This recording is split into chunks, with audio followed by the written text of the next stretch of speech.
Bismillahirrahmanirrahim. I'm Sadiq Hussain and you are watching my YouTube channel Biologism. बायोलॉजिज्म पे आने वाले तमाम नए दोस्तों को वेलकम। और आज के लेक्चर्स में हम स्टडी करने जाएंगे एक नई टर्म एंडोक्राइन फिजियोलॉजी।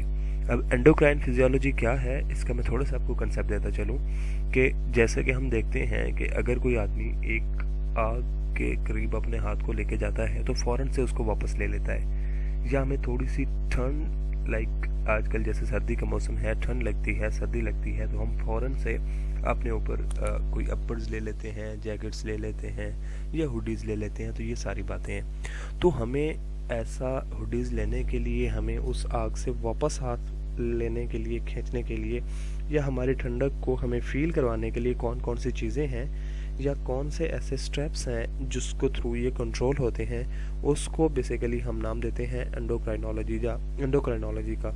और एक आम आदमी जिसको ये नहीं मालूम कि उसके अंदर इतने सारे केमिकल रिएक्शंस हो रहे हैं, उन रिएक्शंस को कुछ ऐसे स्पेसिफिक केमिकल्स जो हैं वो कंट्रोल कर रहे हैं, जिनको हम हार्मोन का नाम देते हैं। वो हार्मोन कैसे होते हैं, कहाँ से सीक्रेट्स होते हैं, कैसे वर्कआउट करते हैं और कहाँ कहाँ पे वर्क करते हैं, इनको जब इसमें हम स्टडी करते हैं उसको बेसिकली एंडोक्राइनोलॉजी बोला जाता है। और आज हम उसी एंडोक्राइनोलॉजी के सिस्टम, एंडोक्राइन सिस्टम की फिजियोलॉजी के देखेंगे कि हार्मोन की नेचर कैसी है, कैसे फंक्शन करते हैं और कैसे वो हमारे जो जिस्म के अंदर या एक ह्यूमन बीइंग के अंदर होने वाले जितने भी रिएक्शंस हैं उनको कैसे कंट्रोल करते हैं।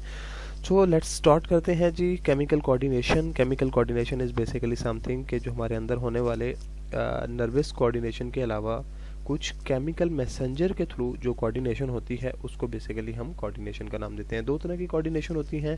First one is nervous coordination, जो कि नर्वस सेल्स लाइक न्यूरॉन से हो रही होती हैं, और दूसरी कोऑर्डिनेशन जो है वो केमिकल कोऑर्डिनेशन होती है। सो इसके अंदर केमिकल कोऑर्डिनेशन के अंदर हमारे पास जो पहला केमिकल्स आते हैं, they are neurotransmitter. They are released from the axon terminal of the neuron cells, and they mainly act locally by transmitting the nerve impulses from one neuron to another neuron.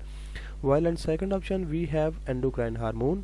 Endocrines, this is a system mainly named as endocrine system, जिसके अंदर बहुत से glands हैं, और वो glands क्या करते हैं, स्पेसिफिक अपने स्क्रीशन जो हैं वो रिलीज़ करते हैं। जो स्क्रीशन वो ट्रांसफ़र होती हैं through bloods different target cells तक within a specific point, और वहाँ पे जाके क्या करती हैं, वो अपना फंक्शन परफॉर्म करती हैं। अब टारगेट सेल क्या होते हैं?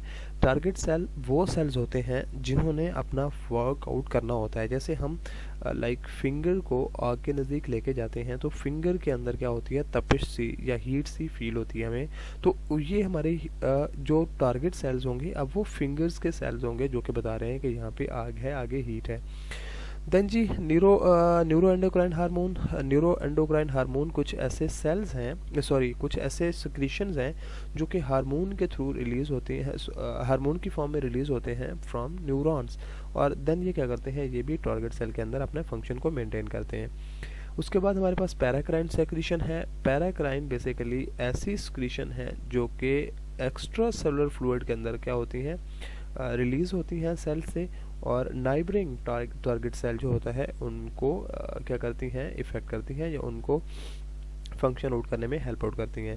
देन हमारे पास ऑटोक्राइन सेक्रेशन होती हैं। ऑटोक्राइन सेक्रेशन ऐसी सेक्रेशन होती हैं जो कि एक्स्ट्रा सेलुलर फ्लूइड्स से ही रिलीज़ हो रही होती हैं, एक्स्ट्रा सेलुलर फ्लूइड में ही रिलीज़ हो रही होती हैं, लेकिन ये जिस सेल से रिलीज़ हो रही होती हैं उसी सेल को क्या करती हैं, अगेन इफेक्ट करती हैं, उसी के सेक्रेशन को कंट्रोल, उसी के लाइक फंक्शन को कंट्रोल करती हैं। देन आपके पास कुछ साइटोकाइंस होते हैं। Cytokines are basically peptides in nature, और ये भी एक्सोक्राइन इन नेचर होते हैं, और ऑटोक्राइन के तौर पर भी वर्क कर सकते हैं, पैराक्राइन के तौर पर भी वर्क कर सकते हैं, और एंडोक्राइन हार्मोन के तौर पर भी वर्क कर सकते हैं। अब पैराक्राइन ऑटोक्राइन का डिफरेंस आप देख चुके हैं। पैराक्राइन्स ऐसे सेक्रेशंस हैं जो कि नाइबरिंग सेल को टारगेट करेंगी, एंड देन ऑटोक्राइन्स वो सेक्रेशन है जो कि अपने ही सेल को क्या करेंगी, टारगेट करेंगी। इसके अंदर एग्जांपल में हम अंदर बात करें तो इंटरल्यूकिन्स हैं, लैम्फोकाइंस हैं जो कि टी हेल्पर सेल से रिलीज होते हैं, और ये क्या करते हैं, हमें हमारे इम्यून सिस्टम के अंदर जो डिफरेंट सेल्स हैं उनके फंक्शन को कंट्रोल करते हैं। उसके बाद हमारे पास जो लास्ट वन है that is adipokines. Adipokines are basically cytokines hormone जो कि एडिपोसाइट से जो है वो रिलीज होते होते हैं, एंड इनकी एग्जांपल हम देखते हैं एडिपोकाइंस की, तो दैट इज़ बेसिकली लेप्टिन। अब हम बात करते हैं जी इन केमिकल स्ट्रक्चर की, कि जो हमने अभी इनके फंक्शन पढ़े हैं कि हार्मोन इनके तौर पर फंक्शन कर सकते हैं, उनका केमिकल स्ट्रक्चर किस तरह होता है और उनकी सिंथेसिस कहाँ पे होती है और कैसे वो वर्कआउट करते हैं। यहाँ पे हमारे पास क्लासिफिकेशन है। तो पहली क्लासिफिकेशन जो है that is basically proteins are polypeptides, कुछ ऐसे हार्मोन हैं और मेनली हार्मोन जो हैं वो they are protein and polypeptide in nature. They are released from anterior and posterior pituitary gland, the pancreas, जिसके अंदर इस पेंक्रियास से रिलीज होने वाले दो हार्मोन जिनमें मेन इंसुलिन है एंड देन ग्लूकागॉन है। उसके बाद पैराथायराइड से ग्लैंड, पैराथायराइड ग्लैंड आपके पास है, वहाँ से पैराथायराइड हार्मोन्स जो है वो रिलीज होते हैं। So they are the main and major example of proteins and polypeptide. Then हम बात करते हैं जी स्टीरॉयड्स हार्मोन की। They are release from adrenal cortex, जिसमें एग्जांपल मेनली कार्टिसोल है एंड एल्डोस्टेरोन है। और उसके बाद जो है ओवरीज से रिलीज होते हैं। ओवरीज फीमेल रिप्रोडक्टिव ऑर्गन है जहाँ से एस्ट्रोजन और प्रोजेस्टेरोन रिलीज होता है।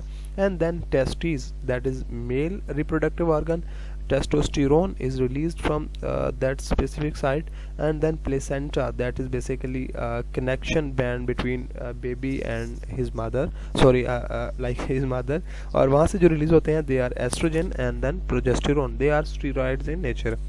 देन आपके पास डेरिवेटिव्स ऑफ अमाइनो एसिड आते हैं। अमाइनो एसिड आपके पास जो मेनली जिससे हम डेरिवेट करते हैं या ड्राइव करते हैं हार्मोन को, दैट इज़ टायरोसिन। और टायरोसिन जो है इससे रिलीज होते हैं जो डेरिवेटिव हैं इनमें थायराइड ग्लैंड से मेनली, जो हमारे पास T3 एंड T4 हैं रिस्पेक्टिवली, थायरोसिन एंड ट्राई आयोडोथ्रोनिन जो है ये रिलीज होते हैं। एंड देन एड्रोनल मेडुला, ये बेसिकली एक ब्रेन पार्ट है जिससे एपिनेफ्रिन एंड नॉर एपिनेफ्रिन जो है ये रिलीज होते हैं। एंड देन आपके पास जो लास्ट वन है that eicosanoid, it is basically produced by the metabolism of arachidonic acid. Arachidonic acid क्या है, that is basically 20 carbons unsaturated fatty acid है। और यहाँ से जो हमारे पास हार्मोन रिलीज होते हैं इसके मेटाबॉलिज्म से, उसमें पैरासिटोनाइड है, प्रोस्टोनाइड्स है, लिकोट्राइन्स है एंड देन लिपोक्सिन जो है, they are the major hormone. अब हम इनकी अच्छा एक और बात यहाँ पे इम्पॉर्टेंट पॉइंट है, नो नाउन पॉलीसैकेराइड और nucleic acid hormone is present right now.